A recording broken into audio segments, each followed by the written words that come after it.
I wouldn't say beautiful, but it's there. Of course, it's I had to go beautiful. to I had to go to my webcam because I guess my Lou's son was messing with everything, Yeah. and they didn't charge my camera, so my camera just died on me right as I got on. I was like, "Damn it, so much better quality." But oh well, it is what it is. At least for here. Oh, this is a different camera that you're using this time? Yeah, this is my computer camera. So at Ah, least this time I'll be looking at the camera because it's actually on the computer. right, right, right. So All right, so I just sir. We did it. about time, huh? We made it. I mean, a few little issues here and there with trying to align our schedules, but we're here. We're here. We did it. Yeah. You ready for this? Am I ready for? I'm hella ready for this. I've been waiting for this for months, piecing every little thing together. Yeah, I liked your first video. That was really good. Um, Obviously, first time jitters, but that's to be expected. It seemed like partway through the video, you did work those out and you started to find that groove, and that's where you kind of held that attention a little bit more. So it was good. It was good, man. And yeah, I was. Yeah, I'm still a little nervous about it, but I mean, Yeah, I got incredible feedback from everybody, good. and I mean, it was just like I mean, it was unexpected for me. I was like, I figured people were going to be like, oh, well, kind of criticize it and this and that or whatever. But everybody was like, dude, we enjoyed it. We want to hear more stories. And I was like, well, just wait. I mean, that was just me kind of doing an intro because I had already told everybody, I was like, hey, well, we're going to do the podcast on Tuesday. And then you had to work. And I was like, I got to do something. No, it worked But, out worked out perfect. And hey, like no criticism yet, but don't expect that. There's always going to be those haters. There's always going to be those comments that um, don't like it. So you got to take that with a grain of salt. give me 1 second. I'll be right back because I forgot the one thing I'm going to need a What's that? drink. Ah, yeah, yeah. I got my I'll be monster. right back. Oh.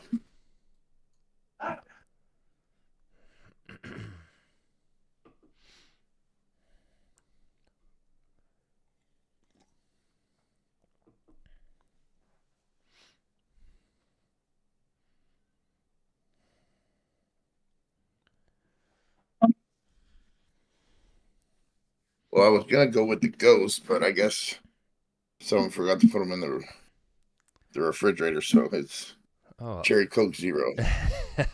that works. That works. So unprepared today.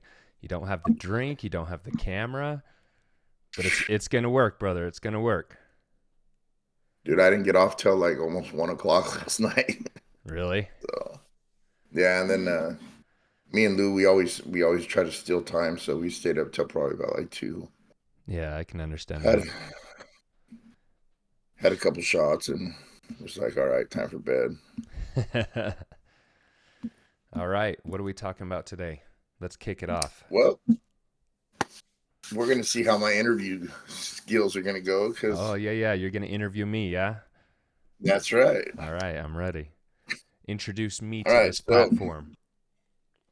all right, so we're here at the TJ podcast. I finally got my co-host on the air with me. He did not have to work today, Jared.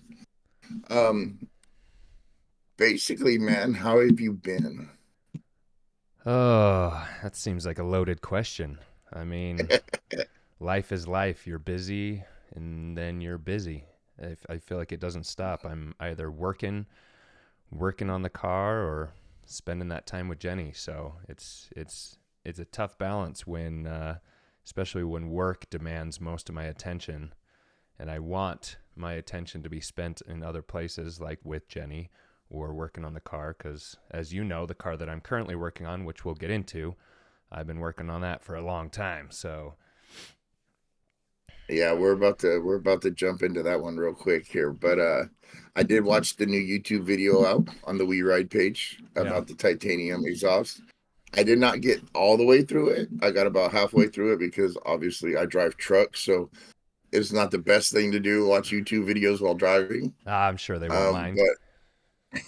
But shh, I've done it a couple times. Um, but so a lot of people don't know that about the car. Most people do. Most of us in our little friends know about the car. Go ahead and explain what you're doing. Let's before I get into that, let's back up and really explain to the people where we met, where this story first starts. Oh, What so you and I initially met in SIV, which is Supras in Vegas, largest North right. American Supra meet, right? What was the first year that you ever went? 2016 or Yeah, 2016. I got the shirt right up there. If you can't see it, let's see if I can pan up. It's that one that looks white right up there. yeah, top left? But yeah, top left. But yeah, 2016. God, seems like forever ago. But Was I think that was that wasn't when I revealed the wide body on my Supra, was it? no, Or that no, was the no. next year? You actually weren't there in 2016. I don't think. I think I was because that was my first year ever because I bought the Supra in 2015 and then I was told about Supras in Vegas, so I went. But I didn't really attend any of the events or like hang around at the hotel or anything like that. So nobody really met me that first year because I was kind of introverted and didn't know anybody, didn't know the flow, right? It was when I met you that I actually started to get involved with the people. So you drew me in. You So know, I think 2016 was my first year. 2017 is when I actually started to get involved more. But it's a that's your trip fault. because you're not the first person to blame me about that. You know, we got another friend in common out in Minnesota that always reminds me, "You're my first super friend ever." That's good. We It was need people fun. like you to create those connections. Um, I remember 2016. I was kind of the same way. I wasn't. I didn't. I attended all the events. Like I attended the cruise. Like John almost wrecked my car right in front of. You remember George and Christina Plum? Yeah, yeah, And so when we went on the scenic cruise through, I think it was like, was it Red Rock or Red Canyon, Red Rock Canyon or something yeah, like that? yeah. That was where he actually proposed to her. Right. And we had all the Supras and everything. And John hit some gravel coming around the thing, and he thought it would be fun to try and drift the car. And ooh, yeah, we almost went off the side. And we did it right in front of Christina's Mark II. She had the Oh GoPro. She still has the no. video. She still says she still has the video, but I've yet to see it. So Yeah, I yeah. gotta. But yeah. So I didn't really like introduce myself to a lot of people except for like Miguel. And then Right. like I knew some of my friends that came out from California that I associated with. Yeah. And again, it wasn't really till 2017 that I was like, okay, I'm gonna immerse myself into this culture because like Right. it just I had met so many people like Christina and them that I was like, you know what, like I went out there to sell my car. Yeah, Like yeah. I took it there to sell it, and here it is 10 years later. I still have the blue shell up the hill, which might be going to Utah sometime soon. Yeah, you know it. We won't. You know it. uh and now I have the white one. So it's but yeah, I remember 2017 was when I first met you. Okay. And And I I'm mean, trying to think if that was the year that I wide-bodied Clyde. So for those of you that don't know, Supers in Vegas, it's a big event. It's typically a 3-day event. We'll have like a show and shine, which is basically a car show. Everybody just parks their car. You can look at the cars. Typically there'll be like a cruise that we go to like the Hoover Dam or up through the mountains or just some sort of like long cruise that we could all cruise together. Sometimes there's a dyno day that you can show off your horsepower. Sometimes there's a track day or a drag event. So it's a 3-day event. And then there's lots of activities where you can hang out with the group and do a bunch of fun stuff together. So it does really create this family dynamic. The first year, obviously, I wasn't involved much. I parked the car. I Yeah. typically left. I didn't stick around. I didn't know anybody. Second year, I had a 1997 anniversary edition Mark IV Supra. Um, Gotta love that Supra. Stock the first year. Just I threw some XXR wheels on there, just so it looked good. Stock body, stock twin turbo, 6 speed. And then the second year, I think, is when I wide bodied it and I really started to open up a little bit. I think what got me going was my YouTube channel. When I got the Supra, I was like, you know what, I kind of want to document this. I was super obsessed with Supras. I know other people are interested in them, so I decided to record myself working on it. And I believe the second year that I brought it is when I put the wide body on it. I'd fully built the motor, so it was like 800 horsepower. And then I revealed it in Vegas for the YouTube channel, and that's when I really met you, and you really pulled Yeah. me in, and I couldn't get away, which I am super thankful for because now that's my family in Vegas. Everybody that goes there is my family. I don't care if you're new or if you are a jerk at first. It doesn't matter. We'll rub that niceness out of you somehow. Um, Yeah. I mean, I I remember when you brought the car, and I was just like, that car's badass. But yeah, I mean, um, Supers in Vegas, it's family. I mean, that's what I mean, you know, I have my issues with some people that go there, but I mean, for the most part, like when we're there, there's nothing like, yeah. like, um, Even the um, tensions and the differences that people have, it gets set aside as soon as there's an event or yeah. everybody's crowded around a Supra that just took a hit landed 1400 horsepower. So, I mean, there's a video of me when we were at the dyno of what's his name? He goes on Instagram. It's Asia AZ Black Supra. oh yeah, yeah, God, with um, the gray Supra. well, I think his was black. Um, Oh, he hasn't been in a couple of years, but it was that same year, and he hit his two step right there at the dyno, right as I was oh, walking by. yeah. And there's a video on my Instagram. Someone tagged me in, and you could see it. And man, I about crap my pants on that one. Oh, I love that. Yeah, But it's that was your Supra was the thing that brought me into you. As when I saw Clyde, I was just like, oh my god, that car's gorgeous. That was like my dream car right there. Like I always wanted one, yeah. and I have the Mark III, but it was like it's not a Mark IV. Yeah. It's yeah. And But I and mean, at the time too, like I was just getting into the Supra scene. I knew they were sought after. I knew they were popular, but I didn't know how much of a controversy it would be to cut the fenders and put a wide body on. So there's a lot of people that didn't like the wide body side of things. But, it was my I style. loved it. I loved it. It looked good. It was for me. And the fact that I cut into an anniversary edition, not a lot of people like that either. But I feel like he turned out good. I think he looked really good. It really pulled me deeper into the scene. And, everybody has their style. Everybody has the way they want to modify a car.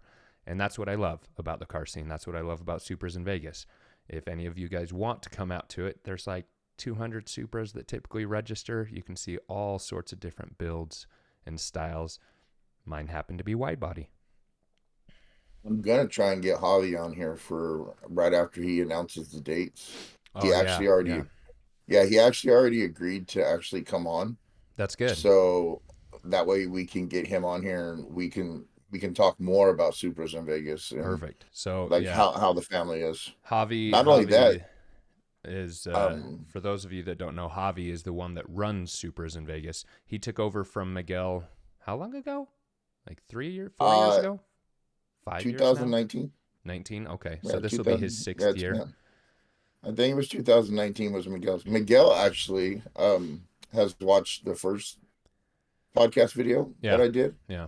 and he wants to come on and talk about stories and how it originated, Good. how it started off with I think it was him and Javi and a couple other people where it was like literally only only 5 cars. Yeah, Like it, yeah, and back then it was called Supras Invade Vegas. right. Yeah, it'd be good to have an So OG on. Get the yeah, roots of so SIV, the story behind it. yeah, so he's willing. He wants to come on and talk with us, and I'm looking forward to that. I mean, I wanted to get this out of the way Yeah, first, where we kind of introduce ourselves, get a yeah. little bit more. Get the ball rolling for sure. Yeah.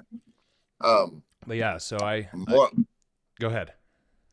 I was gonna say more about that time when you came out with Clyde. I can't remember. Was it that year that we bought the shirts that I brought my shirts and stuff? Because I think it was 2018 was when he Yeah, surprised the heck out of me. I bought the church is my garage, or my garage is my church. I can't yeah. remember which one it was. I have not been able to wear that for about 100 pounds ago. I still, Yeah, the but I church. remember showing up at the dyno, and here it is. I put your We Ride shirt on, and I'm like, yeah. And all of a sudden, I show up, and here you are with my big Ogre Motorsport shirt on. Gotta I was like, support the that's my family, best friend bro. right there. Gotta I was support like, the that's my family. best friend. Yeah, But yeah. no, no, I remember when you brought Clyde out. I mean, and then that car was, I was like, damn. Like, I was surprised. Did you win a trophy that year for it? I think so. Yeah, I have a trophy. A couple. I mean, I have a trophy for every year that I brought Clyde out. Some of the years I won a couple. So, and I'd have to go through the trophies to see what I won. Oh yeah, of course you have yours right there. I'll have to go Yeah. get all mine for the next one so I can stage them up and show you. I don't even remember which ones I won, so I'll have to grab them and see. But I did. I did not win an award for my car. Like you said, I was the reason why, like, you got immersed into the Supers in Vegas. I won the Spirit Award, which I think to me mattered a little bit more than my car, 100%. because that made me feel like I was like, dang, this community feels cool. Like Miguel's the one that did it. I'm a little disappointed it's kind of went away. Um, Yeah. but like I was like, I was actually on the that was the year that we went to the go-kart track. Oh yeah, that's right. And it I got the award and I didn't even know it. I was racing on the go-kart track. And Hey, I won second Miguel's like, place at Josh, that go kart track, yeah, I know. and I Shay didn't beat us even all. make it. Shay beat us all. Dog. That girl, she needs to come back. One day, hopefully, eventually, we'll talk her into it. Yeah. With Um, close relationships within the community, it can go one of two ways: really good, or the latter. And sometimes the latter is inevitable. So hopefully, true. those feelings can get pushed aside, and she can come back in, and we can have a more whole family next time. Yeah, definitely. Um, but back to what we were, because we get sidetracked a little bit. It's kind of hard. Um, yeah, 2017 was like the year where I was like all in. Yeah, And yeah, same. I met you, I met I met Brett, I met Mo. Although it's funny story is Mo didn't like me at first because I gave him wrong directions. um Mo's such a nice guy. I can't see that. He held a grudge because you gave him the wrong directions. he swore up and down that I gave him the wrong directions on purpose. And in all honesty, I'm that guy. Like, of course, I'm a truck driver. That's what I do. Yeah, Directions is my thing. yeah, But sometimes I get turned around from left to right or whatever, and I guess I gave him the wrong. He still got to where we were going. I mean, he followed everybody, yeah. but he was like, "That dude gave me the wrong directions," and I'm like, "I didn't need to." That guy's And sabotaging people. he always said too, is like, it goes back to what you said about how I brought you into the community. It was He was like, dude, that dude's an asshole. Gave me the wrong directions, but he's a cool guy. I really like him. I can't And now hate like him. I'm he's just mad at him. yeah, and now he's like one of my best friends. He comes over all the time. He just came up the other day and brought my wife he had bought her um, treadmill off of her, Yeah. and he didn't have no use for it. So he knew how much she loved it, so he brought it back to her. Oh, that's nice of him. Yeah, most good people. Most people there are good people. That's why I keep going Yeah, back. Even if I don't have a Supra, which I did sell my Supra, so more on that in a second. But yeah, even if you I don't have still a want it. Supra, don't even have a car. Like going there, I go there for the family now. That's what it's about. There's cars, which is Yeah. a bonus, but the people there is the reason I go. Um. Shoot, my wife's son Nathaniel. He's been there the last 2 years. He wears his Supras in Vegas beanie everywhere. Him and his buddies came out and not last year, but the year before, and they really enjoyed it. Yeah, And then you gave him a ride this year when the or last year when the you had the 240 was red, yeah, on the track. but yeah, and I mean he's coming back with us this year. Yeah, Um, good, we might try and get her daughter to come, good. but Hey, introduce as many people as so you can to this. That's what but it's he doesn't about. even drive. He doesn't even drive. He's 21. He doesn't even drive. He just comes. He enjoys the cars. That's He okay. enjoyed Yeah, going on the track with you. yeah. That's Um, that's that's what matters is just that passion for the car. Even if you don't drive, you still enjoy the car. yeah. So, like I said, like you were saying, like you know what? If you don't have a car, or you don't have a Supra, it doesn't matter. Just come out, Yeah, enjoy the family. I absolutely. mean, it's not the cars that keep the event going. It's the people. It is. It really is. That's why it's You it's know. so important to keep those relationships and make sure that everybody's being listened to and heard just so that event stays alive. So and I think that's Yeah. getting into a little bit of a of controversial topic. Last year it was a little bit of a some of the events kind of flopped. Um, some people didn't feel heard, so there was a moment where I think I don't know how you felt, but I was a little bit worried about Supers in Vegas not happening for 2025. Um, there's a couple of people that split off and was threatening to create their own event. And then all the parties came together and decided to collaborate, which is good because collaborate for the people. Just bring one event, make sure everybody's happy. So I think we're good now. I think there was a moment where I was Um, worried, but so yeah, I'll speak on it. When I seen event after event get canceled last year, I was like, "What the hell? Like, what happened?" Like, it's definitely and disheartening. to be to be honest, I was a little mad because I this event, I love this event. I don't. I mean, I've been coming. This will be my 10th year straight. Right. Um, uh, with no breaks. Like, I mean, I have to save money all year long to be able to do it. Yeah. So when I got to the dyno, and all of a sudden we found, which is a little bit of the controversy because we were told that someone did a burnout and burned the dyno for everybody. Like we Right. had to leave because of it. Right. But then you talk to people, and people were like, "No one did a burnout," you know. So it it made that way. But this is what I'm gonna say is that you know what, we've been doing this event. I've been there 10 years. You've been there probably 9, 8. I think you missed like 1 year, Yeah. COVID. and I remember being on the phone being like, "Get your ass down here." but but you you got to think that every year that either Miguel, whether it was Miguel at the beginning when we first started going, or Javier taking over it now, every year we've had a track day, we've had a dyno. I mean, and I mean, one year, like look at the year like 2018. We weren't able to secure the track. So what did Miguel do? He put together the competition for the go karts, and Right. so we went to the go karts. You got to remember that like this event, we they plan for it, they do it, and I mean, I'm not the biggest. I was one of the biggest ones that was pretty upset when the event kind of like tanked a little bit. Right.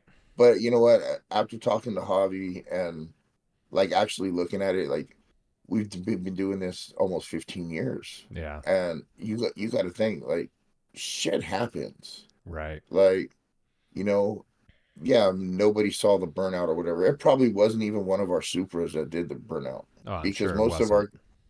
most of our family knows, like, they know, like, no, we're privileged to do these and get these spots, Right. especially because, I mean, 250 Supras, I mean, the registration fee is relatively low. I mean, if you do the extras, still you're looking at maybe like $500 total if you do every event, Everything, you know. yeah.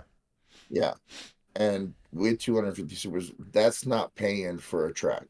Like Right. Hobby said in his video, it's not paying for a track. It's not paying for the time for the dyno people. It's not paying for the fact to be able to use the park for the show and shine and have that spot. Right. Although I would like a little bit more shaded spot because I'm a little too white for that spot there. Yeah. I ended up burnt. My forehead was like, it wore me out. But it's You know, definitely hard. We're trying to plan this huge 3 day event in probably the busiest city in the U.S. that's always having yeah, other events happening. So stuff happens, stuff like that happens. So I'm glad that everybody kind of came together and understood that, and we're able to kind of collaborate together instead of splitting apart. And now we have a yeah, 2025 SIV, so that's good. We at least have the event. yeah, yeah. Like, again, like I said, like, they were gonna do drag racing, but that the drag racing wasn't even part of our event. It was actually like Midnight Madness or something like that. Yeah, we were invading a different event or gonna join a different event.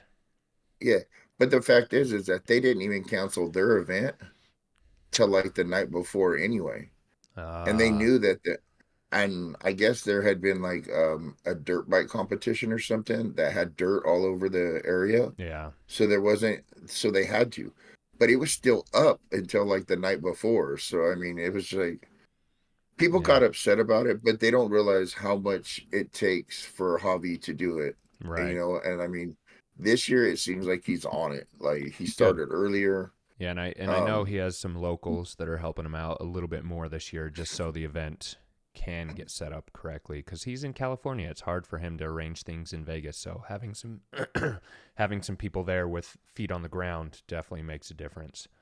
Um, yeah, but yeah, kind of got sidetracked from the original path we were going on. I had the Supra, true. met you in Supras in Vegas. That's where everything started. Got super deep into the Supra side of things. Um, Events changed in life. I had the opportunity to get into my original dream car. So my original dream car was a Viper. It was. I mean, playing the video games when I was younger, I always chose that second gen Dodge Viper to race around. I never thought it was attainable. The prices of Vipers were super high. Um, I bought Clyde, my '97 Supra, for 30 grand back when, I mean, the prices were reasonable.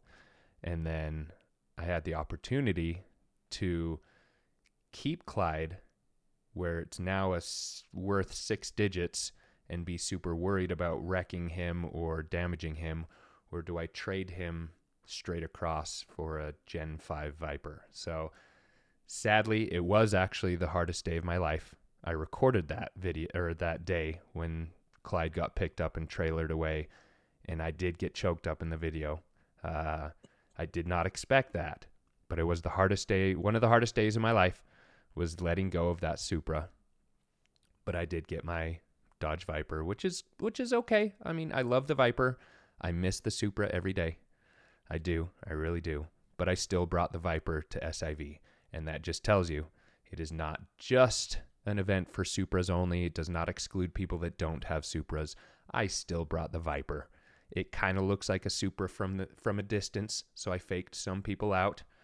But again, I'm there for the people. So I got the Viper, but I still had a Nissan 240SX in the background that I had a 2J in. So that still allowed me to be a part of that community because I had a 2JZ. So I was still in the super community in some way. It's in a Nissan, but it's still I still qualified, so I still felt like I was justified to be able to show up and not get chastised.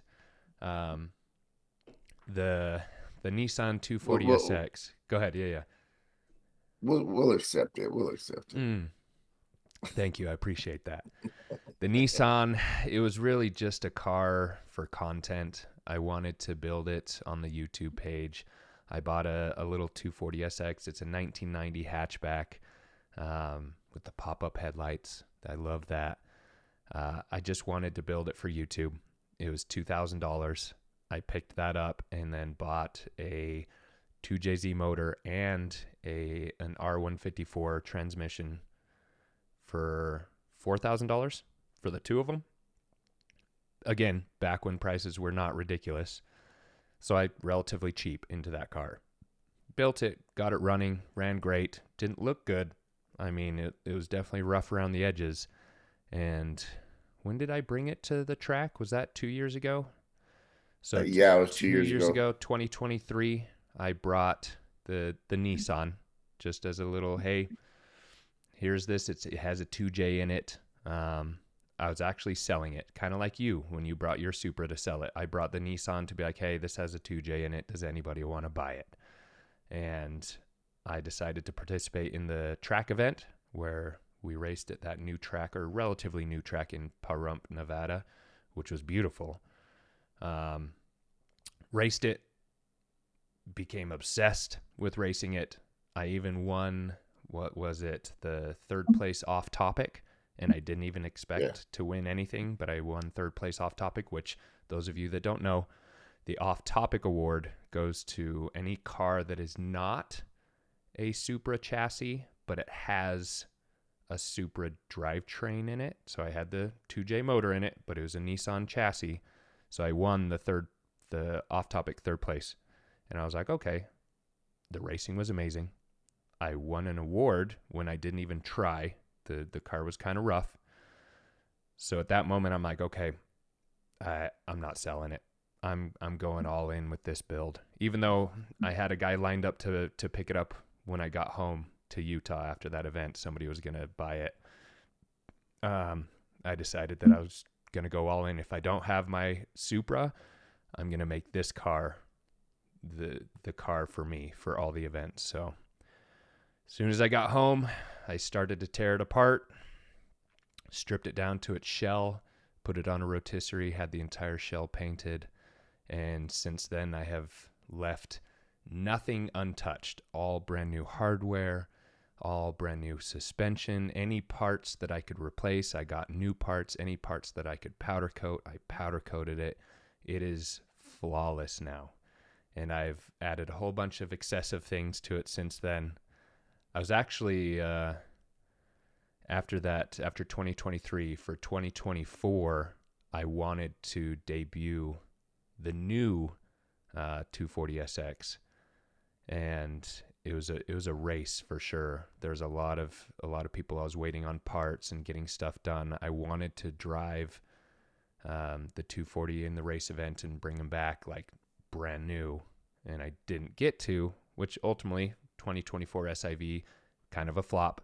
So it wasn't a loss in any way, even though I wasn't able to bring him. But I am still currently building him, and I don't know do I go over everything that I've done with the 240 because Um, it is excessive. I think I think it would probably take two episodes to go over every little detail you did. Yeah. But for the most part, I mean, the paint is awesome. Like I said, I tell everybody I take credit for the Oh, color you because I should take credit. You should take credit for that color. because I think I introduced that color to Civ, and I mean, granted, like if they go and see the video, everybody calls me ogre, so like, and all my shirts are black and green or gray and green. And so I was really thinking like I'd convinced you to do the gunmetal gray with it as an accent. Yeah. But then when you came with it and it was that full color, I was like, damn, that looks Did you think that I good. would do any green at all originally? No, to No. be honest with you, I didn't. No, to be honest with you, because you kept the colors so tightly, like, and I mean, I talked to you about it, but and you're such a nice guy that you're like, yeah, yeah, that's a cool idea. I didn't know if you were just shining me on or whatever, but I mean, I was like, if I convince him to do that color, dude, I'm so like gonna be like, that's right. But no, to be honest with you, I didn't think you were gonna go back red. I didn't never thought you would go the green. To be honest with you, I thought you were gonna go the gray. I Yeah. thought you were gonna go gray. I was. Yeah. The green is definitely louder than me as a person. I'm all for the very subtle, like, sleek colors, so black, gunmetal gray, darker, grays. Just something that most people think is boring, but I think looks really good. And yeah, I also have to give credit to Jenny, because she's like, hey, this is a track car. You got to be loud. It can't just be this subtle car that fades into the background. You have to have something loud. So I was like, okay, I got to have a color that pops. And that green, just looking at that green, I was like, that's it. I have to do it. And it goes along with its name too, right? I named it Frankie or Frankenstein. The green with the little purple accent colors for Frankenstein's little purple jacket. Um, but it just makes sense with how I built it too. I mean, with the name Frankenstein, right? It's a Nissan yeah. car. It has tons of different car parts in it pieced together to make him whole. So Nissan car, Toyota motor. I have Cadillac CTSV brake calipers. I have 370Z rotors. I have R33 differential internals. I have an Infinity axle. I have an Infinity pumpkin. I have a Z32 axle. I have so many different cars in this vehicle that it's That Frankenstein. Makes sense. Chevy transmission, Oh, right? Chevy transmission. Thank you. The T56. Yes. Yeah. So I guess I'll You do. know what's funny Yeah. is I actually had one of those. Like I had one of those. Me and John with the blue car. He had started putting an LS in it, Yeah. and we had got a T56 for like $750, and Dang. it came out of a Camaro. Okay. But we had by the time we had to put all the parts and everything that we had to like change over to fit it into the Supra and onto the LS that we had, because it came off of was it the LT? I think it was like Mm-hmm. the LT1 or something like that. Right. I don't know Chevy. I'm not a Chevy person. Have Uh, never liked Chevy. But from what I understand, that transmission is just like one of the R154. Just it's darn near bulletproof. right. You know, it's one of the best transmissions out there, especially at 6 speed. So, um, by the time we did everything, I think it ended up coming out to be like $1,100 for the transmission after we got all the parts and everything put on it. That's pretty And good. then when me and John parted ways because he moved up with his girlfriend to Washington, and so kind of Ogre Motorsports kind of just came me. We had to split everything because we had bought everything, Right. and so I took the blue shell back because I was like, no, that's not leaving me. That's my baby, you know, like that's supposed to be part of Ogre Motorsports. That's what started it, you know, Right. Right. and so I traded him. I said, I want the trailer, I want the shell. You can have the engine and the transmission. And I regret that because like we had spent like $15,000 getting all our tubing machines and everything. And um when we split it, he got all his money back when he sold the LS that he Of rebuilt course. and the transmission. And I'm like, all I got was a stinking shell and a trailer. But yeah, it's But as far as Frankie goes, just like a general overview. I mean, if you really want to see the build, I have videos. They're kind of drawn out and boring in my opinion, but I have videos of building it on the WeRide YouTube. But it's got a no, full. they're entertaining. Some of them They're can be some moments. I Um, like your buddy in the background. yeah, He's Jaron. pretty nice. Yeah, he's definitely an artist when it comes to fabricating. He's the one behind all the titanium stuff. Which, if you want to see the intricate titanium work, you'll have to look at the YouTube page. But Gorgeous. took the old 2J that was in the 240, which was stock, completely stock. I think we hit 600 wheel horsepower with E85 when it was stock. Fully rebuilt it, totally everything redone. Billet mains. It should be putting down about 950 to the wheel now. Fully caged, it's tubed front end. So I chopped the front end off of the car and we tubed it. So it's tubed on the front, fuel cell, wide body. So I got the Pandem, the Rocket Bunny wide body kit. Um, the wheels I have not revealed yet on YouTube, so I won't reveal it here yet. That reveal video will be coming soon. Got some 12-inch wide in the rear, 10-inch wide in the front. I think fitment's going to be a little bit of an issue, but we'll make it work. Custom dash, digital display. I had to put a sound system in it because the car is going to weigh like 2,300 pounds and I don't know how I'm going to get traction. So I put some big speakers in the back, even though it's unnecessary for a track car. Again, I'm extra. So I put 2 subs in the back just so I can get extra weight in the rear end. I fabricated traction control on it, so that should help a little bit. Man, what else have I done with it? Everything I feel like, but that's my money pit now, is putting everything into that 240, just so I can have something to show for when I come back to SIV, instead of bring along a Viper, which I feel ashamed for. I just kind of park it in the corner and leave it there. You don't need to feel ashamed for that. For that, I mean, that Viper is gorgeous. I like the orange. It's fun. I mean, It's a fun car, but it could be green, but I mean, hey, that's the um, snakeskin green Viper color is a good color, but the orange, yeah, I was impressed with the orange.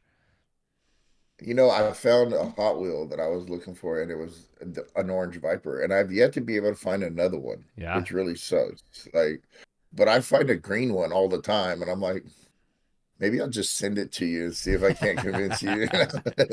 I mean, No, the orange is just a wrap. I could take that wrap off and go green. right? They do. Final Frog has a nice green Yeah, wrap. I was gonna do the Supra, that'd be cool. but since you did the 240 in the green, I'm like, dang, I'm gonna have to figure something else out because I don't want everybody to be like, oh, you're gonna do your Supra in green. You're gonna bite off Jared or what? I'm like, "Ah." I snagged it before you. I was selfish. I was selfish. So No, no, hell no. so It'll take me forever. question for you, um, and I know that you addressed a lot of this in the first video, but what was really the origin of you getting into cars? Like, what got you first interested in cars? So I've never been the mechanical one, Mm-hmm. although I've ended up going to school and learning. Like I went to San Bernardino Valley College and I got all my mechanics degrees and auto body. So like I ended up working for Caliber Collision for like 4 years on that. Sweet. But my dad and my brother, like to be honest with you, Yeah. they're no longer with me. My brother was a huge Toyota fan, and my dad was just a huge car fan. Like Yeah. he Didn't was a matter. Ford guy. Like Okay. Okay. he back in his day he raced around in a '66 Mustang or a '69 Mustang, and before he passed away, me and my brother and him we had just got him another '66 that we were gonna all build together and Yeah. stuff. But he ended up he ended up diagnosed with cancer, and Mm. it took him in 5 months, Wow. But Quick. they were what really got me into cars. Yeah. I mean, I was more of the driver. Like I love to drive. You give me anything with wheels, except for a motorcycle, because I'll kill myself. Um, I'm a speed demon. In my truck. Like I ain't even gonna lie. Like um, So a lot of it was the I'm actually adrenaline side of things. That adrenaline just being in yeah. any I type of mean fast vehicle. yeah. So like it started off like with any poor boy, Civic. I Yep. had an Integra. Yep. Um, I thought my B18 was beat all. Hey, brother, um, I had a 2004 Civic EX. It was nothing special. Nothing special. uh, But I thought I was the coolest kid on the block. I think mine was a '91 Acura Integra, Yeah. and it was See, at, fire engine red, man. at least you had a Like, commendable car. an Integra was a commendable car. My 2004 Civic was just that little commuter for the old grandpa on the street. I mean, the engine wasn't good. The car wasn't really built for much, but I tried to make it good. I put an exhaust on it. I did my own things. Yeah, same here. And you got the intake, so you get Yeah. the little deeper, like wow, you know. But my first turbo car was actually a Eagle Talon TSI, all-wheel Ooh, drive. that's kind of nice. That's a good car. Um, it was it was a 90. My ex-wife actually, we had bought that and the Integra kind of at the same time, and Yeah. the Talon was supposed to be mine, and the Integra was supposed to be hers. Right, right. But she was just learning how to drive a stick, and she actually found it easier to drive the all-wheel drive. Like, so Ah, she ended up taking over the all-wheel drive, and I raced around with my buddy, and he was my co-driver, Jay. I think you met him one year in Vegas. He was the real short guy with me, and okay, yeah. um, he had a Civic, like a '97 Civic, and then I had the Integra. So me and him raced around all the time, like Oh, in that's those. awesome. And I love that. but we all would go out to the street races back when we would go out to.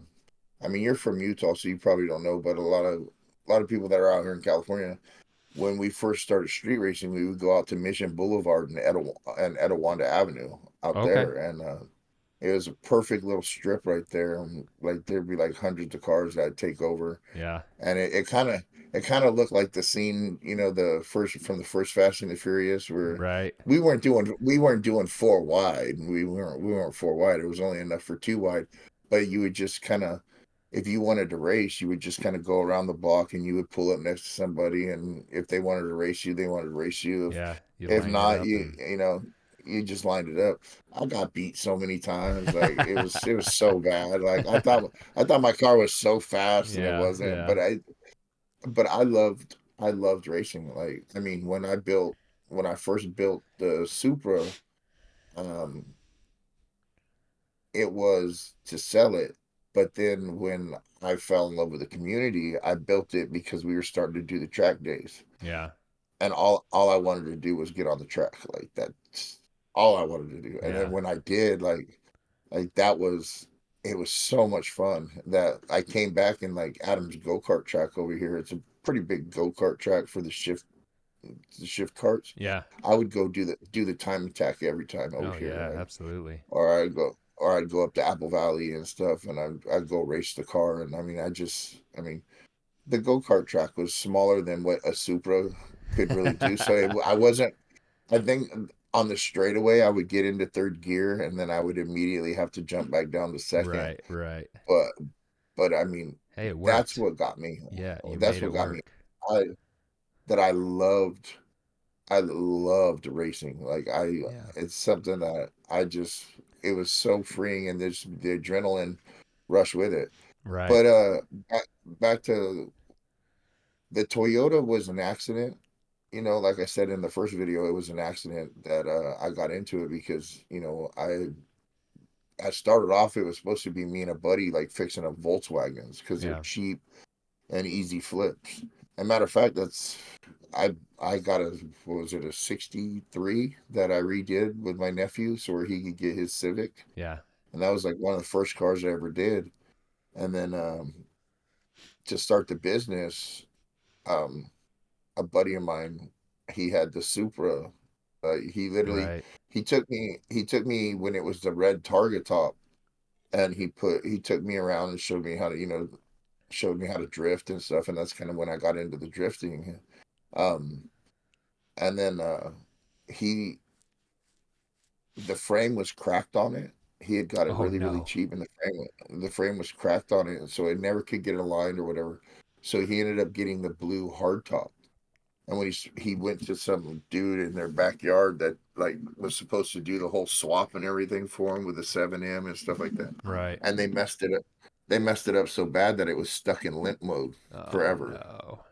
So he like stuck it in his mom's backyard out in Hemet, which if you ever been to Hemet is just desert and dirt and Right. fields. Right. You know, there's no There's no like, oh, it's a nice place. No, no, you don't want to go to Hemet. If you're from California, you know who lives in Hemet. You Yeah. know, it's um, we'll just say it's probably about one of the meth capitals of the world over Oh, there. yeah, yeah, yeah. So, um, but I mean, it's a cheap place to live. So Sure. if you get off into the mountain area where the fields and it's basically a field, but that's Yeah. where he parked it, and they had dogs and stuff, and he just left it out there. The dog scratched up. I mean, it had a silver fender on it, and it was that dark blue, and the moldings were missing, Yeah, and yeah. I mean, and so he uh he was like he'd seen that like my friend basically like left me with a bunch of credit card bills trying to build this little booth in my backyard and stuff to Yeah. do Volkswagens, and he was like, well, man, don't give up. He was like, don't give up on your dream, man, just because that dude's an asshole or whatever. Like, don't give up. He's like, I got the Supra. Let's do the Supra. Yeah. And I was like, all right. I was like, all right. So I took the Supra. I was still in school, and we took it to the college, and we tore it down. And that's actually how I met John, and Okay, yeah. tore it down Yeah. and rebuilt the whole entire thing. Uh, Adjustable suspension. I mean, they were the oh God, I can't even think of the name of the coilovers we used, Megan's. but I mean, no, no, it was it wasn't Megan's. It was God, the red and white. I can't think of the name of them. Yeah, I can't think of it. God, that Red and just white. H&R? No, they just make coils no, or just the no. These were springs. the cheaper version of Yeah. like all of them, but they were still a good coilover, Sure. and I got those, and then we put these old looking Porsche out. I mean, if you ever see the first version of the blue car, like it just like the rims were like from the 90s or Yeah. something like. And then the second version, I mean, somebody gave me some rims, like, and they were mismatched. Like the back rims, they were six spoke, Yeah. and the back rims were two matching, and then the front were like two different ones. But he just basically told me not to give up. So Good. when it came to Supra, how I got into it was like my brother was a huge Toyota fan, so I love Toyota like because of that. Right. It just made me closer to him because he passed away in 2004, Yeah. and So even more and importance to it. yeah, and then my buddy Steven, who had the Supra, he was there, and then of course my dad always wanted me. Which hell, we watched Dale Earnhardt race. I don't know how many Yes. times. Yes. Um, so That's good. I like that. that's how I got into it. I And I like mean, that. Steven, he ended up him and his wife ended up having a baby, and so he had to bow out. But I mean, Change I his life a understood little. that, Yeah. you know. So and then he sold me the Supra with the shell with the other shell for $1,000. I mean, like I spent $1,000 on a parts car Yeah. and the Supra, That's good. and Get into it cheap. then I dumped about another like 5 grand into it, and I will say this: I was such a novice, and I didn't know no crap about it. That we literally rebuilt the whole entire 7M from the ground up, new pistons, everything, rings, just everything. Like That's I awesome. have all the, and we did it at my school. Like I we love did it at that. San I Bernardino love that. Valley, Yeah. and we did all the electrical. We had to fix all the electrical wiring Oh, harness on it. We wrapped it in the blue because it was blue. So you know me, I like to polish and color match everything. yeah. So um the wiring harness, the cover, I found blue. You know how it's usually black. I Yeah. found blue, so it was all done in blue. The winch, I did it all like, and I wasn't really I didn't really know like Aaron or anybody Yeah. really from the Supra community at Right, that right. time. Um I did not know that you were supposed to either shim or upgrade the oil pump, and literally got it got it running, got it ready for 2016. Went to 2016, raced around in this this car, realizing like why does it look like we're such low oil pressure? Like I don't, we're Oh fine. no. It's running fine. 2 weeks after we got back from Civ, I blew that motor up. Hey, that's how we learn. That's how we learn. And when we took the motor apart, the the bearings like like this, like on the crank, they had Oh, it had started so much that they just, and I yeah. was just like, it was done. Yeah, see, I'm lucky because I got 2JZ Motorsports right here local. So anytime I have a bind or a question or I'm not sure, I just have to text David up. David, please help me with this. What do I do? He's so good. He's so quick to respond and help me, which I mean, I've gotten everything through him anyway. He's been a godsend for me with all the Supra stuff. He's helped me from day one. That's who I bought my original Supra from, and I've gone to him ever since. He stands behind his work. He's always super helpful, super friendly. So I'm lucky to have him literally 8-minute drive from my house. So that makes a difference. But I kind of got into it in a similar way as you. It's definitely an influence from my mom. So not my dad's side. My dad was big, building his own business. He was into construction, so he was focused on that. Vehicles were for function, right? He needed vehicles to get to work, to have all of his tools. My mom, vehicles were more of form over function. So aesthetics. Her dad was a big mechanic. He worked on Volkswagen Bugs that he swapped Porsche motors into. He had lots of Corvettes that he was a big Corvette guy. So that kind of got passed on to my mom, and my mom passed that on to me. But she was big into detailing. So she's like, you got to make your paint look perfect. Your wheels are shiny and polished. Like everything has to be taken care of meticulously. So my first approach when I got my 2004 Civic, which was my first car, was, hey, let's make it look good, because that's what matters. That's what my mom's focused in on. That's what I'm focused in on. So I got the side skirt, I got nice wheels, I got the front lip, tinted windows. It looked really good. And we would go, when I was younger, State Street was like the main road going through Salt Lake City, and you'd go cruise state. That was kind of the thing you'd do in high school. Cruise state, you met people there, you showed off your car. I loved the looks that I would get, like, oh, that's a nice Civic. Even though I look back now and I'm like, was it a nice Civic? I don't know. But I was just into the looks. It looked great. You drive it, looks great. And then on State Street, as it got later, the people that raced their cars would come out. So I went from people looking at it and being like, oh, nice car, to people looking at it and like, can it do anything? Let's race. And I was like, well, what's this? Let's try this.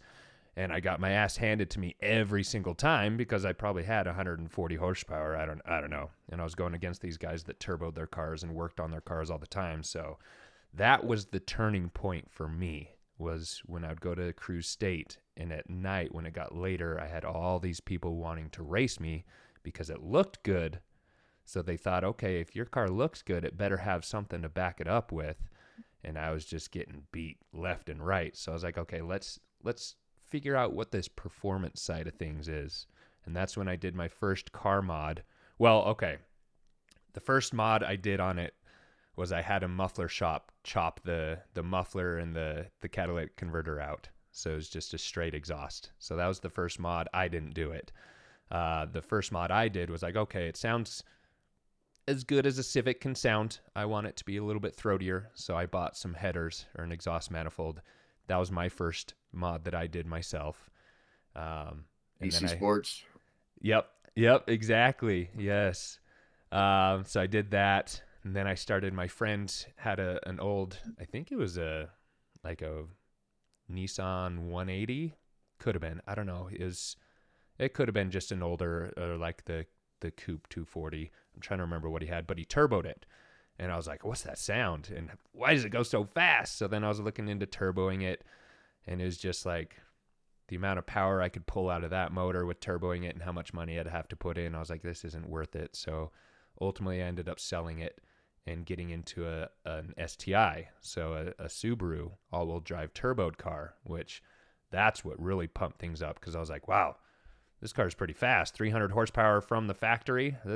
And that turbo when it kicks in, that's when that fever kicked in. I was like, okay, it's fast, it's fun, makes a lot of Addicting. noises, very addicting. The noises is what gets me. I'm an audiophile. I love hearing the exhaust. I love hearing the turbo spool up. I love hearing the blow off valve.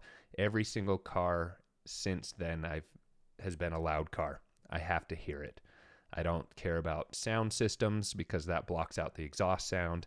I just want to roll my windows down and hear the exhaust, hear the turbo flutter, hear all the sounds. That's a big thing for me. But yeah, I originally got into it just because of the looks, having a good looking car because of my mom. Um, Never went to any mechanical schools or automotive classes or anything like that, even in high school. Um, I was in shop, like the woodworking stuff, just because my dad was into construction. So I was like, oh, I'll do some woodwork. Um, Out of high school, I had a I dated a girl that worked at Les Schwab, and she was a mechanic there. So she kind of showed me a few things. I was like, okay, well, maybe I can. It's not as bad as I thought. So I started watching YouTube and teaching myself, and now, like, I look back to when I was looking at YouTube videos on how to change a brake pad to now I'm tearing apart the entire motor. And I mean, still the internal work I don't touch. I will send that to a machine shop. I'll have David at 2JZ Motorsports do the internal stuff because I know I'm going to screw something up. There's such precise measurements there that I'm like, nope, I'll dress it up on the outside. I'm not touching the inside. Um, but going from I'm not guessing you knowing don't. how to change my brake pads to now I've built Frankie from the bottom up, I feel I've impressed myself. I'm happy with where I've come without having that educational background with mechanics. I can't wait to see it completing at the thing, at the track this year. I mean, and you have done a phenomenal job on it. I mean, I've Thank you. watched every YouTube video you put out, even the little shorts where you do the little Oh short yeah, ones real quick and stuff. I watched them all. I Like appreciate you. soon as you put it up, I get a notification, on my phone, like, all right, you know what, Yeah, there's it, notification there's squad. there's you, like like that with something in your hand, and so um I only wish that I could do that again. I, when I did the Blue Supra, I it took me years to get the final product of what I wanted. That when I did the 7M, it took me 3 months to polish out because I mean, I didn't send it out nowhere. I took it like Yeah, I yeah, did it myself yeah, in my garage. Matter of fact, when my nephew would get in trouble, I would make him come over and help me polish stuff out, like, and then I would make it a competition who could make it shine better, yeah, so yeah, uh, yeah. um, to this day, my nephew hates working on cars now because I made him work on it all the time. But I mean, definitely, like, I kind of agree with, like, with you with your mom and stuff. Like, I've always wanted my cars to look as good as they could. Yeah, yeah, I mean, when I first painted the blue car, the color that we found on it was by accident. We got a different color code from the factory than what the color code was. It was supposed to be that dark blue. right. They gave us, I think it was a Toyota Camry color Oh or something. no. And so, and then I one staged it. And Hmm. when I one staged it, it didn't give it that pop, like it was supposed to. Right. And it immediately, like if you ever paint your car, always do it at least a two stage where you have a clear coat on it, because one stage is just, you might as well just rattle can the motherfucker. Excuse, excuse my language, but it's gonna immediately, when it hits the sun, and I live in Southern California, Yeah. so it's sunny here 90% of the time. Yep. It's gonna immediately fade, and so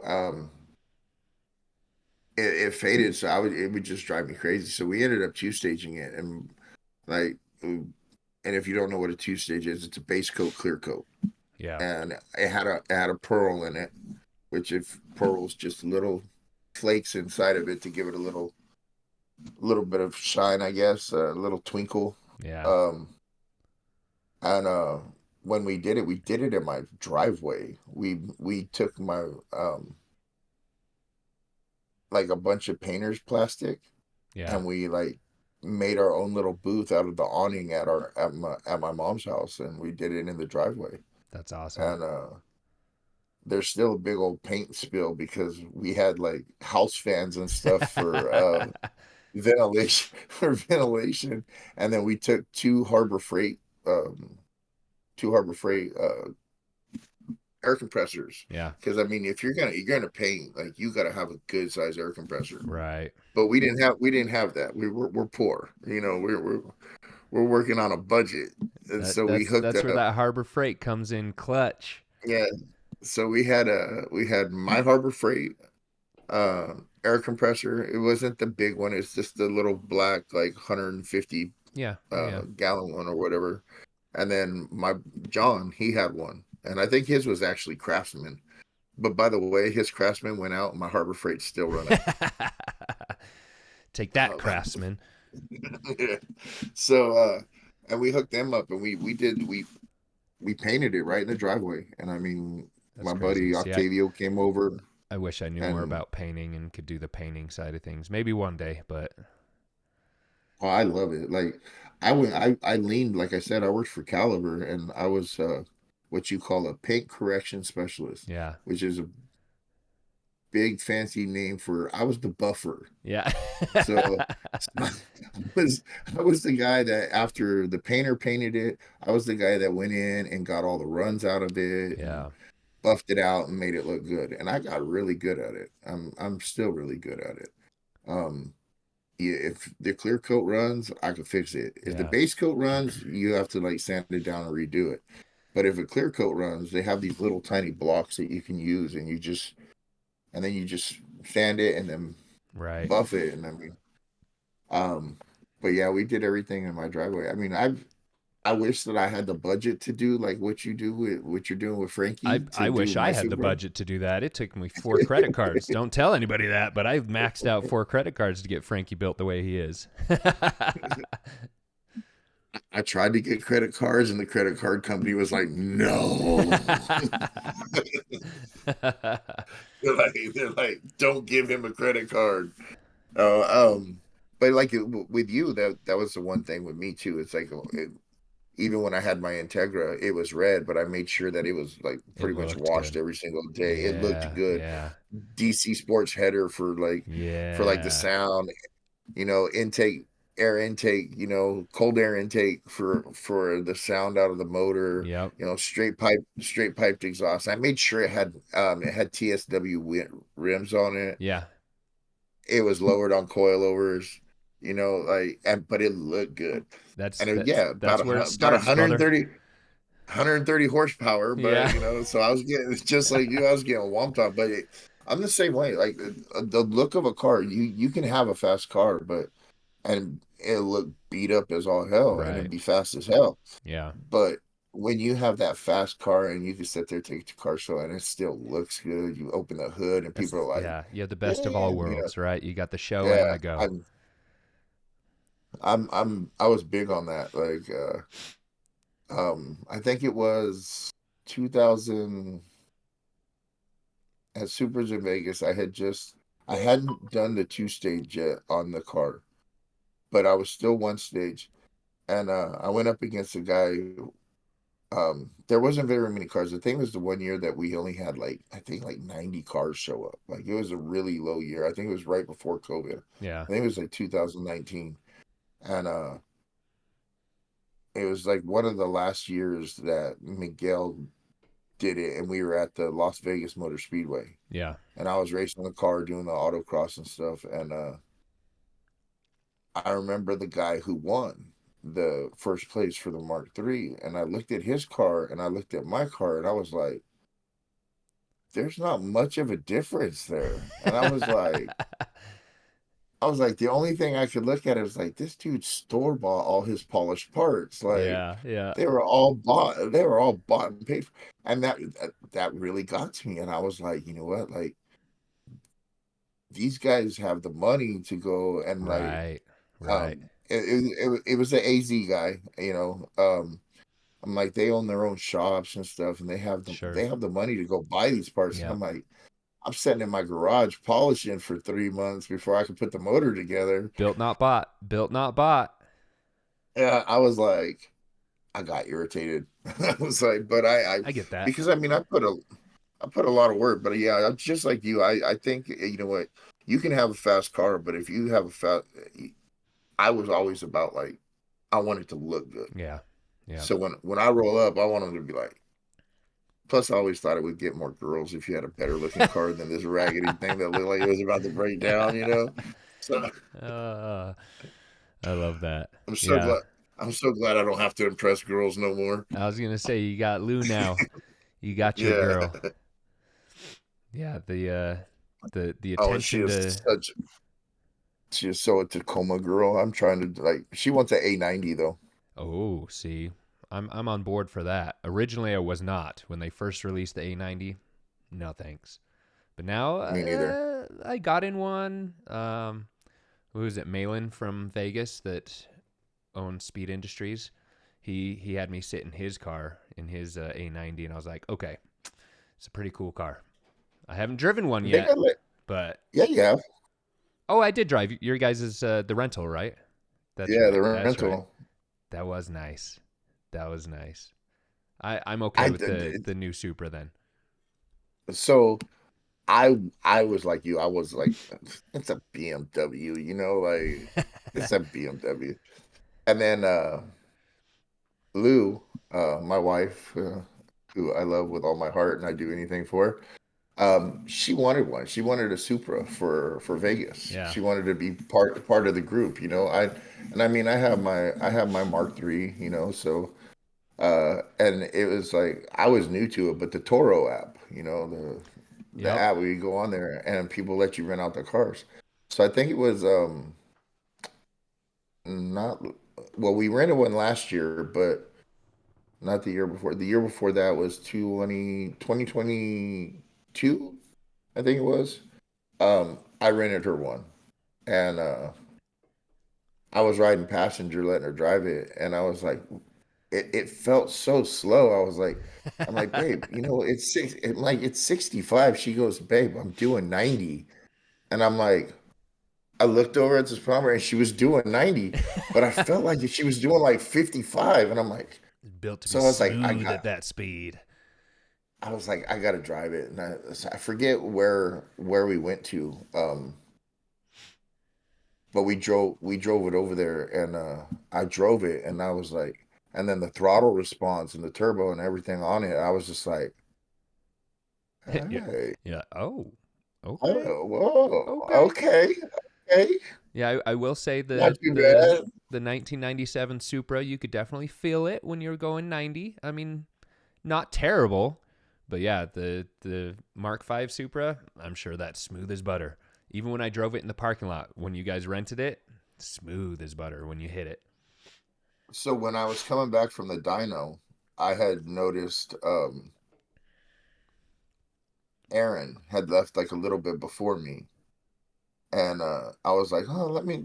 I had Nathaniel, Lou's son's friend, Waylon, in the car with me, Yeah. and me, I'm speed demon, so I was like, oh, let me see if I could catch Aaron. He's got a good like 200 yards on me, and so I just jumped on it, and I was like, to be honest with you, like the way it handled, weaving, like I was weaving in and out of traffic to Yeah. try and catch Aaron, and the speed on it, just, I mean, it jumped from like 50 to 100 in like no time. Yeah. I mean, it was just there. Well, that And then transmission's hard to beat too. I mean, you can shift it so quick. it just was like, wow. I was like, damn it. so so now I'm just waiting to I'm waiting to pay off the FRS as soon Yeah. as I get done, which I will tell you that is another little fun car to drive. Oh yeah, And I me, love those things. I'm 300 pounds, and I fit in it, to be honest. I fit in it nicely. Um, but it's you take the traction control off, and that thing will get sideways quick. But I'm just waiting to pay that off a little bit more, and then we're gonna probably trade it in, and we're gonna go get the A90. Mark V Like, Supra is the next one. I love yeah, it. Well, and with Mark. the aftermarket support of that B58 motor now, I mean, they've found that you can jump the power up quick with it. So, I mean, similar to the 2J, right? Different for Yeah, sure, but you can hop up that power quickly with it, and it's pretty reliable. So that's, at least they went with a pretty decent motor to collaborate with BMW. Yeah, it's a nice car. It was a lot of fun to drive. I was me. I was pure Toyota. Like, it's a BMW motor, and then you drive it and you're like, God damn it, I like this car. And we have to keep in mind too, the 2J is a Yamaha collaboration. So Yamaha True, had their hand in that motor true. too. So we can't bash the BMW collaboration too much. But I do have to say, on the newer Supras, it has to have a wing. I can't have just the Oh has yeah, to have a wing. I want to have that front lip and the side skirts. The aftermarket like aesthetics has a really good backing now. They can make it look really good. it's funny you say that because like the one we rented was just plain J stock Yeah, yeah, gray yeah. one, right? Well, they actually had a white one that had a wing and everything on it and the side skirts and stuff. And I told my wife, I'm like, rent it, just do it now, like do it so we can have that car for Vegas because it Yeah. looks good. And I'm all like I said, I'm all about looks. Like it's got to look good. And um, she's like, I will. And then all of a sudden, like when she went to go rent it, it was gone already. Someone else Ah, had already rented it. yep. So that's why we ended up with the gray one like we That's did. But okay. I It's a mean, good start. It's a good start. it was just like I was like, I told you to rent it I mean, it had rims, it had the wing. I mean, it Yeah, looked good, yeah. And so it was. I was like, damn it, like, do you ever listen to me? It's okay. So Jenny has also mentioned a couple times where she's like, you know what, I could have an A90. I think that'd be a good car. So I might be joining you with owning an A90. She also, one of her original dream cars is a Mitsubishi 3000 GT. Now, know a lot of people that want that. I've never worked on one. I had a friend that had one. That's about the most experience I've ever had with one. They look really good. What she wants to do is swap a 2J in it. Now, I searched the internet high and low. I have not found one person that has swapped a 2J into a Mitsubishi 3000 GT. So, being the first one might be kind of cool, but it also might be a big pain in the ass. Um, you're gonna well, I mean, at least if it's a 2J, you'll have room to work on it. I mean, I've seen like, I mean, there's a couple with the 3000 GT. I mean, you also have like the VR4, which is Right. a twin turbo All wheel all-wheel drive. drive. And if you don't know it, it's actually all-wheel steering, from what I Yeah. understand. Yeah. Which So like the those are kind of wheels, pricey. so I would have to pick up the normal one that's front wheel drive, so I'm gonna have to convert it to rear wheel. It's gonna be a I lot of can't do it. fabrication. I can't do it. I can't do it. I'd be like, you know what? Here's an 890. Here you go. But could you imagine rolling up Enjoy. to SIV in a 3000 GT that has a 2J underneath it? I mean, come on. You'd be unique. It Or would be unique. hear me out. You buy a GTR transmission and you make it all wheel drive with a 2J. 2JZ motor, GTR transmission, all wheel drive, 1,000 horsepower. Huh? Huh? And Make it work. about 100 grand in debt. Yeah. That's the next one right there. I mean, I'm a truck driver. I make okay money, but I don't make that kind of money. If I win the lotto, I'm coming up to All the for it? shop. We're gonna, Absolutely. just, yeah. Uh, Let me start playing first, Yeah, because yeah, yeah. You can just buy the house next to me. That'll be your yeah, Utah home. You can keep your home in California and just have a Utah home. Come up whenever you want to play. I'm telling you. I'll make sure that white stuff isn't down on the ground there. Don't be scared of the snow. It won't bite. I've been up there. Shoot, I It's when terrible. I had to do my over the road, Yep. I I, I I was up there all the time. I don't like the Utah winters very much anymore. You know, if it's cold, but it's just dumping snow and there's snow on the ground, great. I'll take it. If it is just cold and kind of wet and there's no snow and it's miserable, I hate it. I hate it. Just give me snow. If you're going to be cold, give me the snow. Get it over with. Um, I have been born and raised Southern California, so I'm spoiled.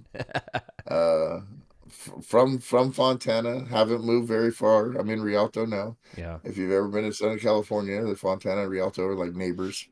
They, Cedar Hey, separates them. That's it. and as much as I say I hate the cold, I had my opportunity to escape. I moved out of here when I graduated high school. 2 days, 3 days, 3 days after I graduated, I moved to Florida. So I had my beach life, always hot, always sunny experience. But ultimately, I made it back to Utah. So there's something here that's got a grasp on me. So even though I don't like the winter, it's still It's home. Jenny. It could be Jenny too. Big part of it's Jenny now for I sure. and in all honesty, like Utah when I went up there is beautiful. It's Don't get me pretty. wrong, Yeah, it's it's beautiful. definitely pretty. It's um one of the better states. It's just the cold, Yeah. like the snow and stuff. Yeah. Like you know what? Winter's hard. Again, like I love to drive, and I like to drive fast, and snow and fast Can't do that here in the winter. mix. No. Even if there's no snow, they Um, have tons of salt on the road after that, so it's slippery. yeah. And then again, when you live somewhere that where it snows, like me, unless you have a garage, Yeah, yeah. your nice cars that you have, they're just that's one thing. Like if you live in the snow, you know that that was salt and that Oh, the snow salt. So the equals salt will eat everything on your car too. That's the worst part. rust. Yeah, Yeah. it'll eat through everything. But I guess That's Utah during the summer has a great car scene, and the only thing that I kind of like about the winter is that's your project season, right? It's snowy. You mm. can't take the car out anyway, so you're not missing out on anything. So you might as well tear the car apart. So project season. So question. Yeah. Have you ever thought about Texas? I actually have. The reason why is because on Instagram it'll pop up these beautiful houses for like a fraction of the cost that I got my house for. So I'm like, okay, if it's that cheap out there and I can get some land, get a nice shop out there, lots of cars, maybe a little autocross track in my backyard. I don't know. But I've thought about it just because of those nice houses for 250,000 I instead will of say, a million um, dollars here. yeah, my buddy Miguel, he ran Miguel Acosta. He ran Inland Supras when he was out here, Yeah. and him and his brother, his they decided to go to Texas, and they're just outside of Dallas. I think it's like outside of Dallas, Fort Worth, somewhere else on the outskirts. Yeah. And I mean, they have this huge backyard, and they're like fixing and flipping cars and stuff like that. And I mean, I look at it, and I'm like, dang. But then again, it does still snow out there. Not like out here or Sure. out there. Yeah. Yeah. I mean, it still snows out there, and I'm just like, but I mean, yeah, the cost out there is, I mean, Certain we're places it's paying. super cheap. So I think I just paid four 4.59 a gallon for gas out here for regular 87, Ah, and out there they're paying like two something. yeah. That's how we are here too. We dipped under the $3 mark for the low Yeah. grade fuel. Hey, I but was cost of living, I mean, we're right behind you, brother. I think we're number 3, so it's like you, Hawaii, us, or Hawaii, you, and then Utah as far as cost of dude, living. California looks like The Walking Dead now, man. Oh I'm yeah, like, after it's those horrible. fires, it's insane. Well, I mean, it's not only that, but the homeless population here is just Oh it's yeah, like where I work off of Riverside Avenue. I work right by the Santa Ana River, yeah. and you look down into the river, and they got like turned over, burnt up cars. Like it looks like, Looks like The you Walking you Dead. ever, yeah, have you ever watched The Walking I Dead? have, yeah. I jumped on So that like bandwagon. remember, I was obsessed for a little while. so like in the first season, it's like episode like 2. Everybody when Rick finds his family and they're all camped out in this little like wooded area. Yeah. That that's exactly what it looks like on the riverbed, dude. Like exactly. I was like, Uh, they have the RV that the old man was on with the shotgun and everything too. yep. Like I'm Yep. like, I'm like, oh my God, it looks like The Walking Dead. My daughter came down from Nevada, and I told her, I was like, this could be the next Walking Dead scene, like Oh, I love I was that. like, it's crazy. I love that. But I mean, it's gone horrible. Like, there's not a field in California that doesn't have a homeless encampment Tents. in it. Yeah, yeah. The tent Like, we used cities. to be able to go, you used to be able to go work out at a park. Now you can't because the homeless have taken over all the parks. That's too bad. You know, it's California has gone to crap. Like, the cost of living here is so high But it's that still got nice it's weather. well, I think my super is not done because I gotta pay rent and bills, bro. That's Like, true.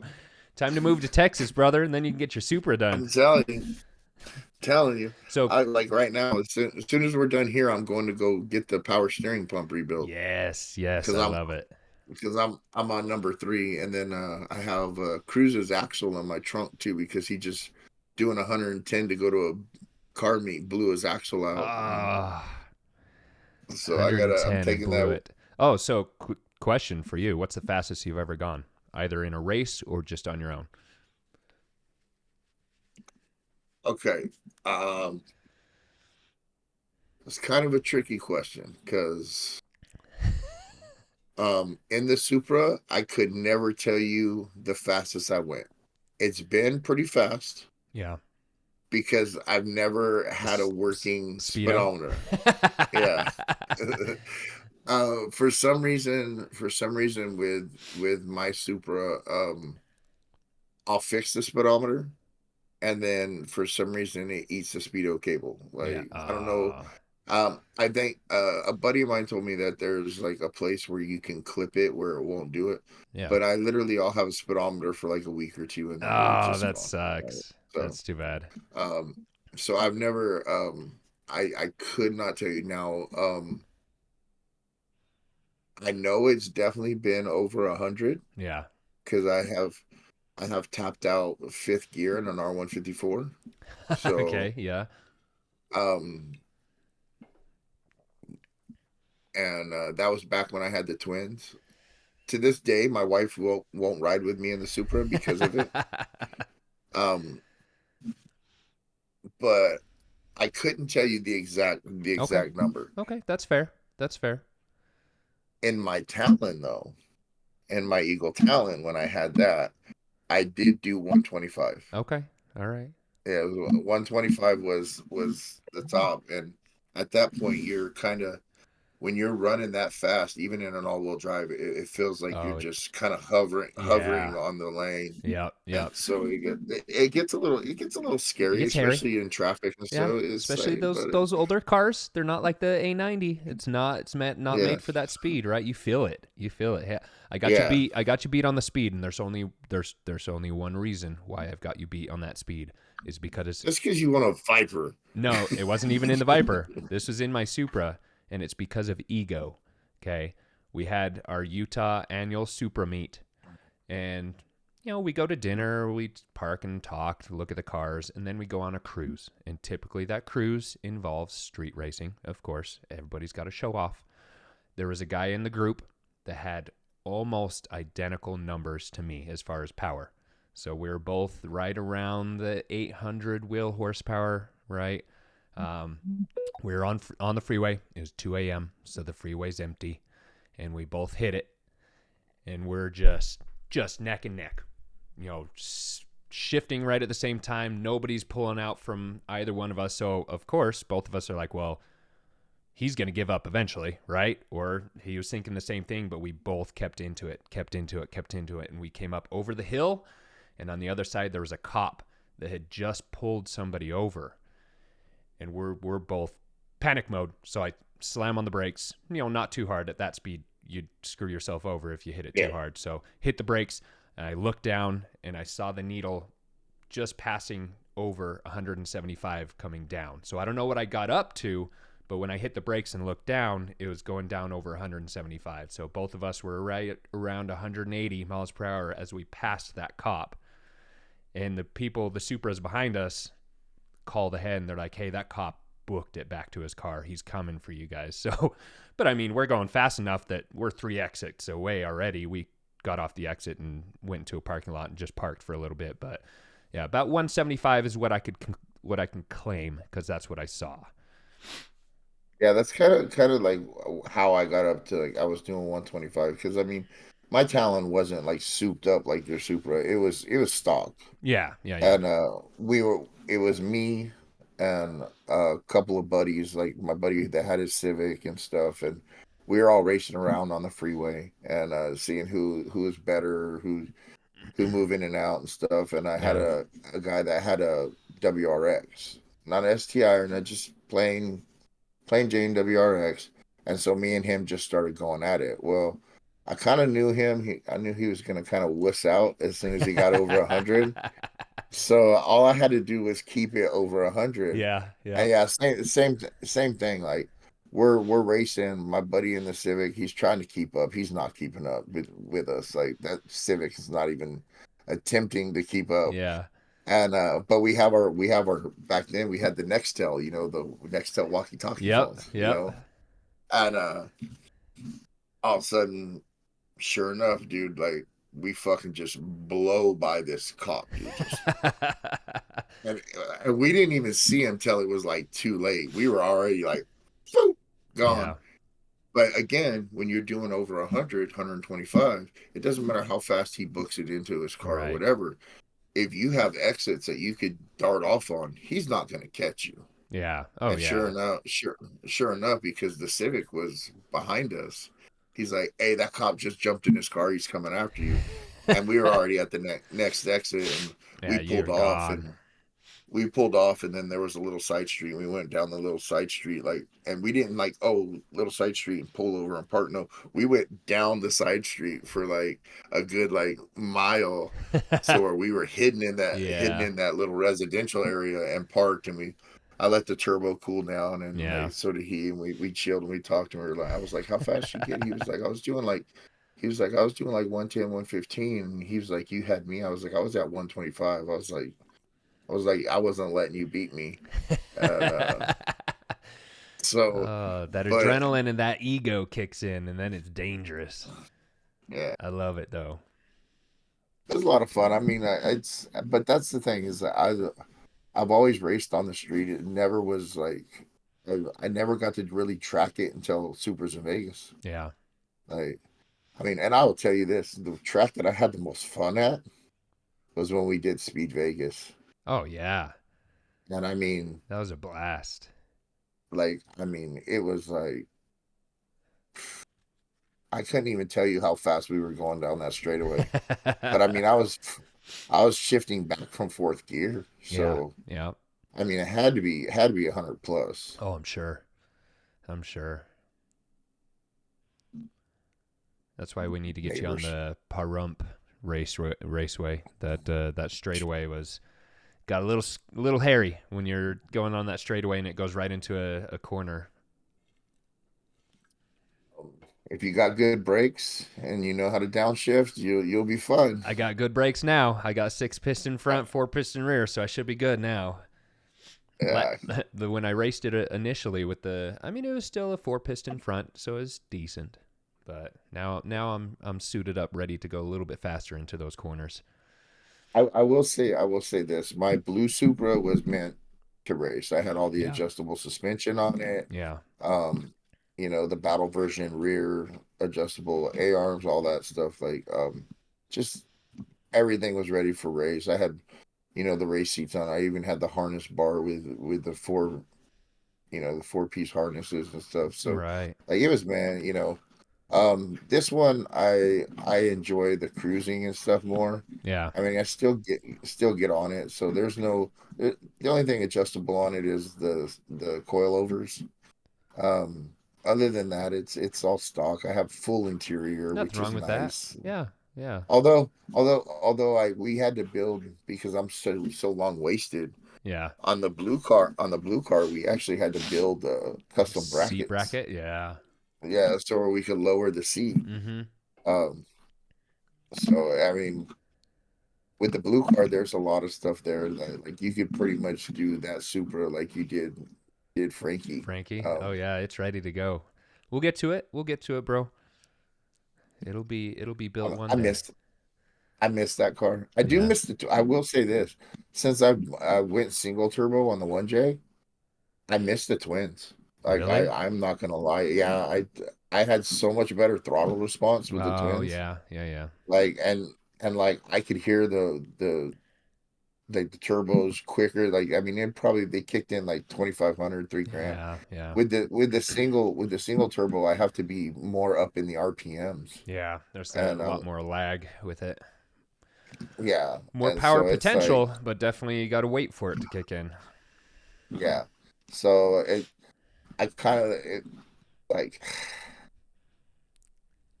I should have never done it. Like one of those things, because like I mean, if you don't have the budget or the money to put like an anti-lag on it and make Right, sure that you have the right, because like I'm on an AEM version 1, right. and that it It's was good in it's its time. it's limited. Yeah, it's limited for what people can And do these days.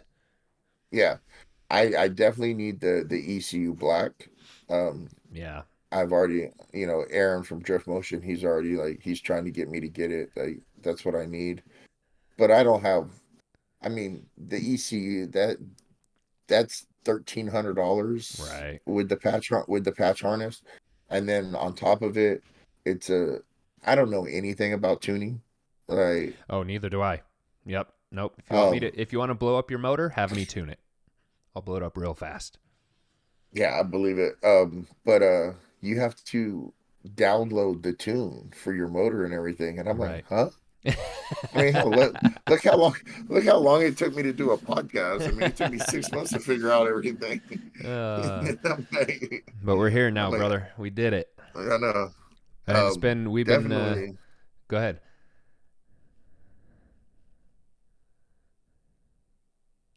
I said we've been planning it for like 6 months to a Yeah. year now, Yeah. um, and I got a good camera, which I the battery died on me because I was playing with it too much.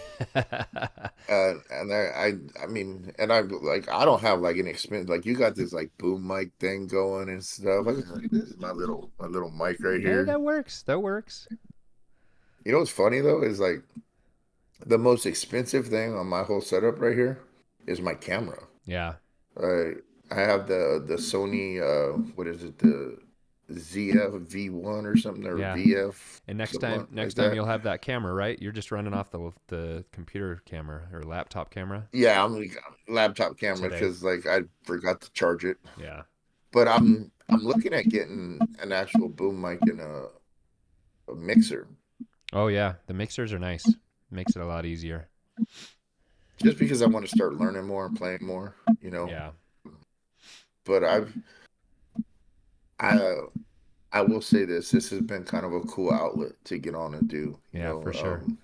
I'm looking forward to all the different people that's going to come on too and talk about their story, talk about their experiences. I think it's going to be fun for sure. You're gonna have to. I got the what is that program, OSB, OBS I think it is. Streamlabs. It's kind of Oh like it's a virtual soundboard, so you really don't. I mean, this does it all. Really, you can mix the audio, you can change the cameras and all that. So OBS Streamlabs will get you set up so you can kind of mess around with it. It makes it so much easier. yeah, that's what I ran off my first video. I remember the first video I did. Yeah. That's what I ran off of. Oh, perfect. I have I have my table set up right here. I'm looking into getting a second camera. Yeah. That way, if so, like all I have to do is say the word, and whenever you're ready, Eddie from SoCal Supras, the president of SoCal Supras, Yeah. he does all the he's the one that came in the replica Fast and the Furious Yeah. Supra, Yeah. the orange one. Yeah. He's ready to come in and talk about, because Sweet. he uh he runs the SoCal scene pretty much. Like um they just revealed their replica gold Supra from Too Fast Too Furious. Sick. So if you go to SoCal Supra's Instagram, mention us or whatever and let him know. He actually just I went to the SoCal meet this last Tuesday. Oh, sweet. Um and was talking to him, and he wants to come on He and wants talk to. about his build. He Perfect. wants to talk about his builds and stuff I because love it. um, he when I first met him, he was in this crazy blue Mark II. Like he had all these different stripes and colors and stuff on it. Yeah.